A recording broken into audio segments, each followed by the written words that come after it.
Hello बच्चों, कैसे हो? आशा करता हूँ आप ठीक होगे।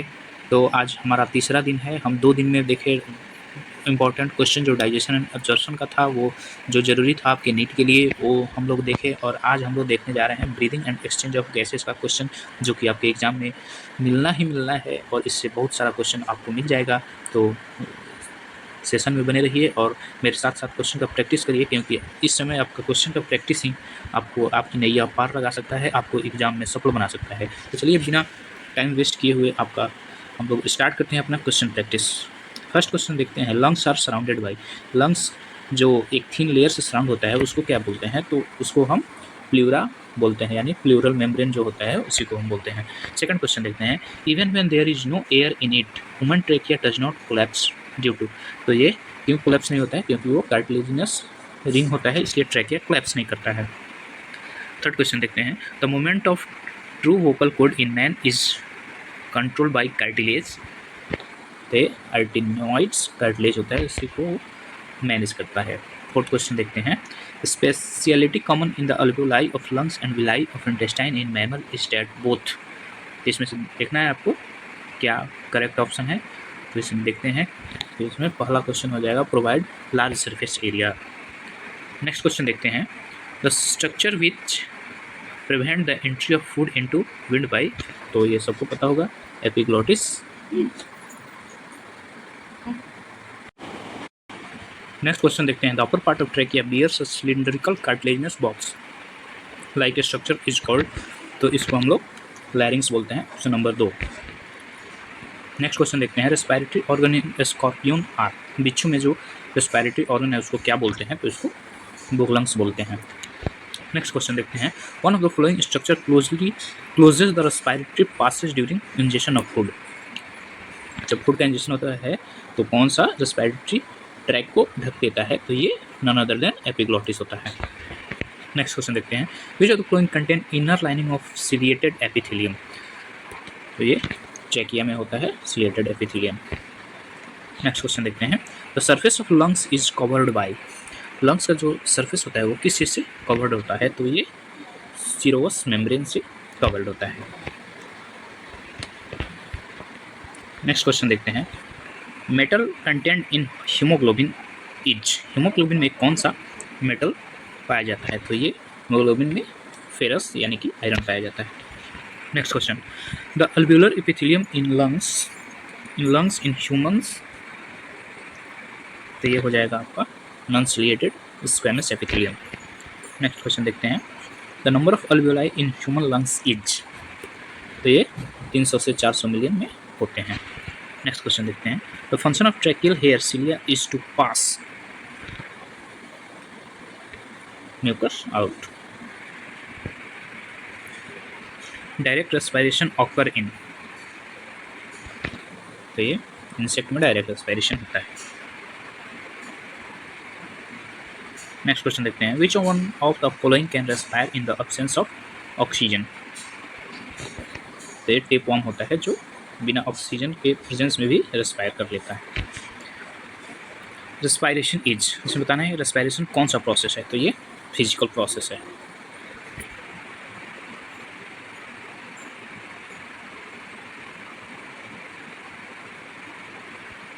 नेक्स्ट क्वेश्चन देखते हैं। स्किनेड्रियन एपिथेलियम, ये आपके लिए ज़्यादा इंपॉर्टेंट नहीं है क्योंकि ये आउट ऑफ द बॉक्स थोड़ा सा क्वेश्चन है, इसलिए आगे बढ़ते हैं।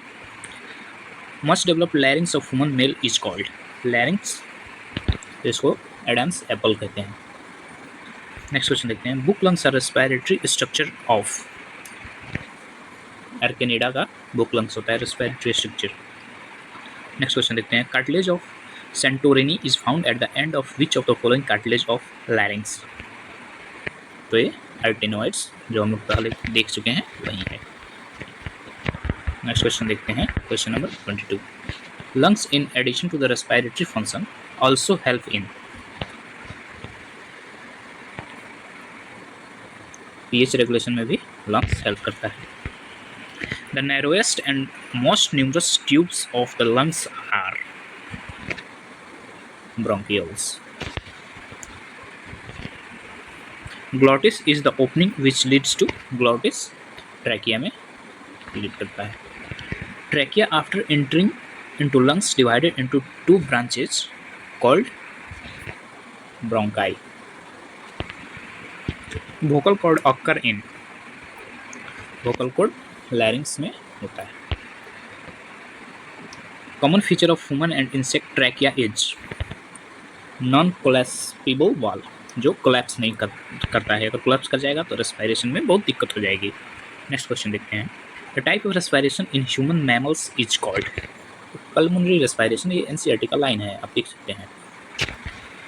Trachea is line with incomplete ring of hyaline cartilage का रिंग जो होता है ट्रैकिया में होता है. Which one protect the lungs? Ribs, vertebral column, sternum. तो ये ऑल ऑफ दिस सभी मिलकर लंग्स को प्रोटेक्ट करते हैं. Ciliated cells are found in, ciliated cell bronchus में पाया जाता है.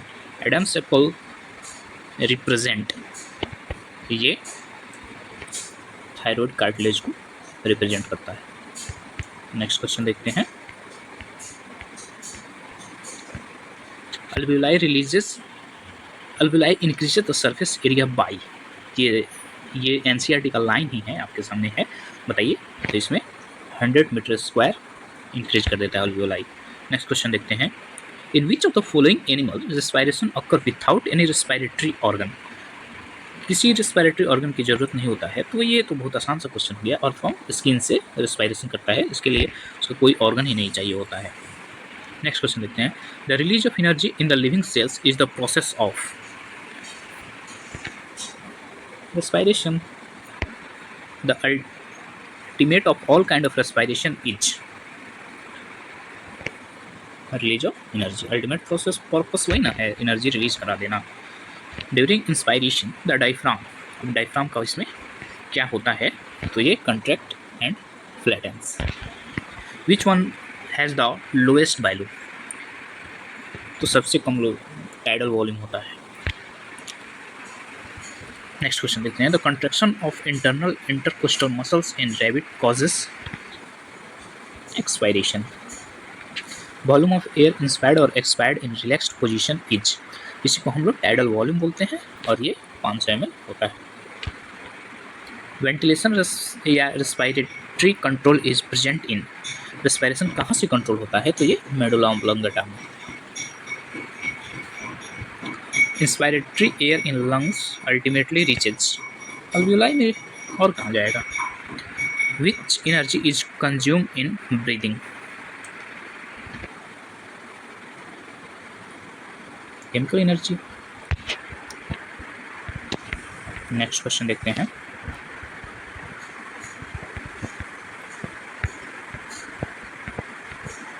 Next question. When 1200 ml air is left in the lungs, it is called, तो इसको हम रेसिडुअल वॉल्यूम बोलते हैं. नेक्स्ट क्वेश्चन देखते हैं. Normal breathing is called, normal जो ब्रीथिंग होता है उसको हम लोग क्या बोलते हैं? यूपनिया बोलते हैं. The volume of air breathed in and out during effortless expiration is referred to as tidal volume. Next question देखते हैं. The normal rate of respiration in man per minute is about, 10 से 15 बार 1 minute में कोई भी इंसान सांस लेता है. नेक्स्ट क्वेश्चन देखते हैं. Sum total of constructive activity in the body is called, constructive activity यानी कुछ बन रहा है, तो कैटाबॉलिज्म में बनता है, एनाबॉलिज्म में टूटता है. 62 क्वेश्चन नंबर देखते हैं. One haemoglobin carries how many molecules of O2? ये तो बहुत आसान क्वेश्चन है, एनसीईआरटी का लाइन है, तो ये 4 मॉलिक्यूल्स को कैरी करता है. Carbonic anhydrase is found in high concentration in, carbonic anhydrase सबसे ज़्यादा कंसंट्रेशन में किस में होता है? तो ये एरिथ्रोसाइट्स में होता है.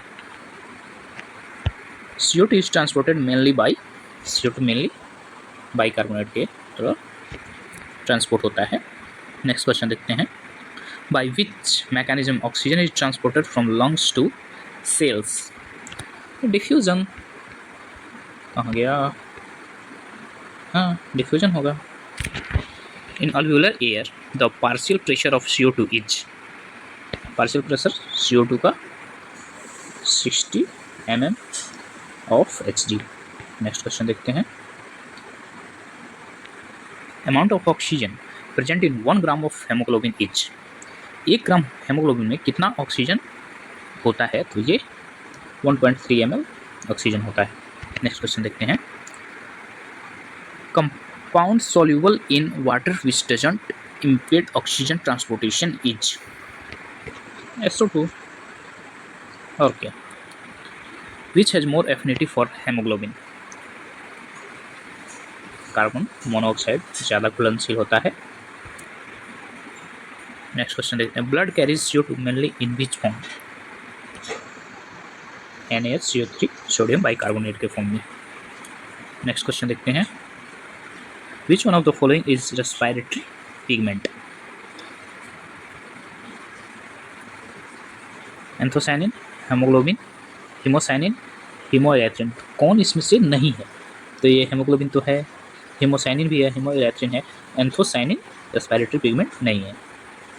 तो ये रहा आज के लिए, आज के सेशन में आपके लिए एक महत्वपूर्ण क्वेश्चन। इसमें से आपको किसी टेस्ट में या कहीं भी आप टेस्ट दे रहे हैं, मॉक टेस्ट दे रहे हैं, तो आपको ज़रूर मिलेगा ही मिलेगा इसमें से क्वेश्चन। तो आप एंजॉय किए होंगे क्वेश्चन लगा करके, और ये आपके नीट के एग्जाम के लिए भी बहुत महत्वपूर्ण है। तो इससे आप रेगुलर कर सकते हैं। जैसे कि 2 लेक्चर हम लोगों ने ले लिया है पहले, तीसरा लेक्चर है। जो 2 लेक्चर था वो डाइजेशन एंड एब्जॉर्प्शन का था।